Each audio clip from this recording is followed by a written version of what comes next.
Justin Baldoni is firing back. Leaked text messages have been revealed after he files his $250 million lawsuit. In the ongoing legal battle between Justin Baldoni and Blake Lively, the director and actor of It Ends With Us has exposed alleged text messages between the two as part of his $250 million lawsuit against the New York Times. Baldoni is using these texts to dispute Lively's claim of harassment and retaliation. To get you up to speed, and in case you missed it, when Lively and Baldoni promoted their film It Ends With Us in August of 2024, rumors began swirling of an alleged feud between the pair. Fans noticed that Lively was promoting the movie with some of her co-stars, while Baldoni, who was a director on the film, did not join for interviews or press opportunities. At the same time, Lively received backlash from fans for how she addressed the DV theme of the movie. She made light of it all, wearing florals and constantly promoting her hair care line as well as her booze line, Betty Buzz. She even said in an interview, "Grab your girls, wear your florals, and head out to go see my new movie," promoting it like it was like a fun, lighthearted chick flick to go watch with your BFFs on a Saturday night. Justin, on the other hand, promoted it in a very dark manner that it actually was. He gave out resources that victims could use to get help, always provided a number anyone could use to call if they were in crisis, and he carried that tone with him for the entire duration of promoting the film. A lot of fans praised him and attacked Blake for the way the movie was being promoted. Fast forwarding now, Lively filed a complaint with the California Civil Rights Department in December, accusing Baldoni of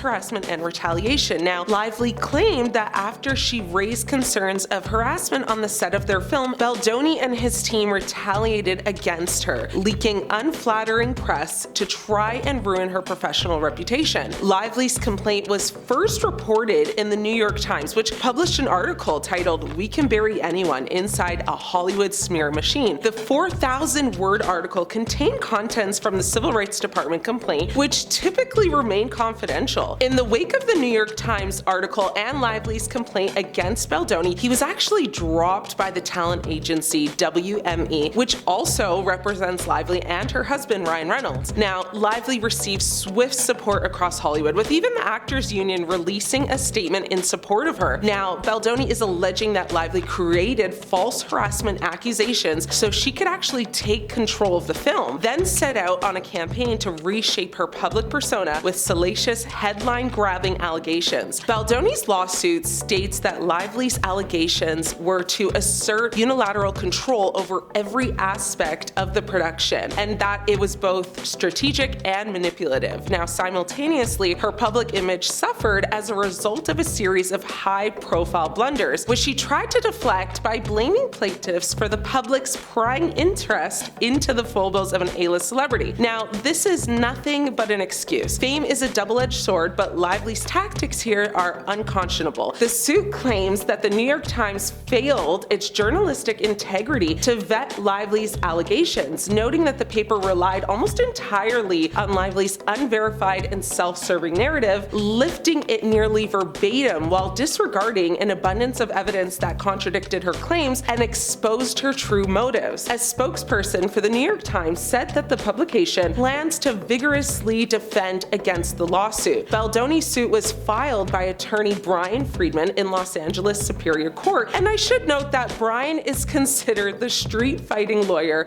who's become Hollywood's Dark Knight. Celebrities such as Megyn Kelly, Bethany Frankel, Don Lemon, and more have actually hired Friedman in the past to fight their battles. He refers to himself as a pit bull and is known for a ruthlessness that's absolutely ferocious. He's good, and not like Better Call Saul or Elle Woods good. He's really good, like Atticus Finch or Andrew Beckett good. Google those top dogs after this. Anyway, Lively's complaint included screen captures of text messages and correspondence that Lively's team allegedly showed orchestrated attempts on the part of Baldoni's PR representative to hurt her reputation in the media as part of a social manipulation campaign. Baldoni's lawsuit contains pages upon pages of text messages that Friedman told CNN are proof that the text messages published in Lively's initial complaint were doctored and manipulated. He alleges in his complaint that the Times intentionally omitted texts which dispute Lively's narrative. The messages also show Lively's involvement in creative discussions about her character's wardrobe, with one exchange in particular revealing her own desire for more attractive attractive clothing. Baldoni's lawsuit claims that the New York Times reported a biased story, favoring Lively's side and ignoring evidence that contradicted her narrative. The outlet has, however, maintained that the reporting was accurate and thorough. The Gossip Girl star sued her co-star in an 8-page lawsuit citing multiple misconducts, including inappropriate comments and actions by him and producer Jamie Heath. Lively alleges that Baldoni and Heath reportedly and repeatedly entered her trailer uninvited, even during private moments, and that they touched others on set in a way that made her feel uncomfortable. Now, Justin denies the allegations in his lawsuit. In another text exchange, Justin's legal team appears to be contesting Blake Lively's claim that her intimate scenes were unscripted and unplanned. Justin's evidence allegedly shows that an intimacy coordinator was present on set, but Blake reportedly delayed meeting them until filming even began. Now, he further disputes Blake's claims about incidents, such as, him and Jamie entering the trailer, arguing that these,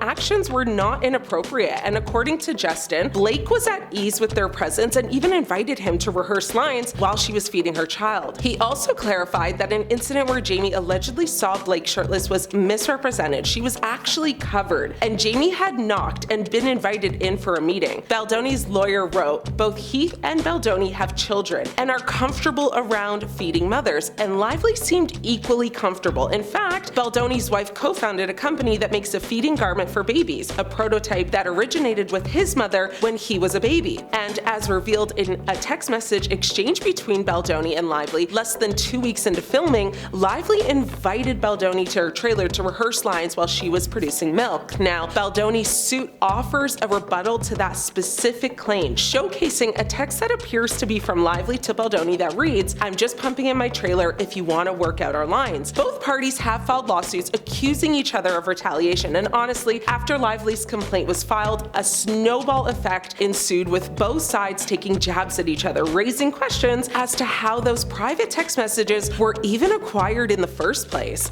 A subsequent lawsuit filed by Baldoni's former publicist, Stephanie Jones, alleged that those text messages came from the phone of her former employee, Abel, Baldoni's current publicist, who was among the individuals Lively accused of orchestrating a smear campaign against her. So Baldoni, Heath, Abel, Nathan, and Wafer all denied Lively's original claims and asserted Lively was the one leaking negative press about Baldoni. Justin's pitbull lawyer Friedman said in a statement, "These claims are completely false, outrageous, and intentionally salacious with an intent to publicly hurt and rehash a narrative in the media." Friedman said that Lively, her team, and the New York Times engaged in a vicious smear campaign, and in doing so, they predetermined the outcome of the story and aided and abetted their own devastating PR smear campaign designed to revitalize Lively's self-induced, floundering public image and counter the organic groundswell of criticism amongst the online public. Now, the irony is rich. He then finished his statement off by saying, "While their side embraces partial truths, we embrace the full truth and have all of this communication to back it." So on January 3rd, Justin's legal team announced they plan to release all of the text message communications between the two. Well, you know what? I really can't wait to see them. And what did my grandma always used to say? What's done in the dark, it must come to the light. So if Blake did manipulate or cherry pick those texts and what text to give to the New York Times, surely that will be exposed once all of the texts are revealed from Justin's legal team. It's so, unfortunate that a movie focused around DV that should have served as a safe space for victims has really now just become one big celebrity mess. And something about seeing the words, emoji and canceled in court documents just doesn't sit right with me. I know we're in 2025, but this almost feels surreal, right? Now, what do you guys think? Were the text messages edited and manipulated by Lively? Is the New York Times wrong for their involvement? Let me know your thoughts. I'm your host, Ashley. It's been great catching up.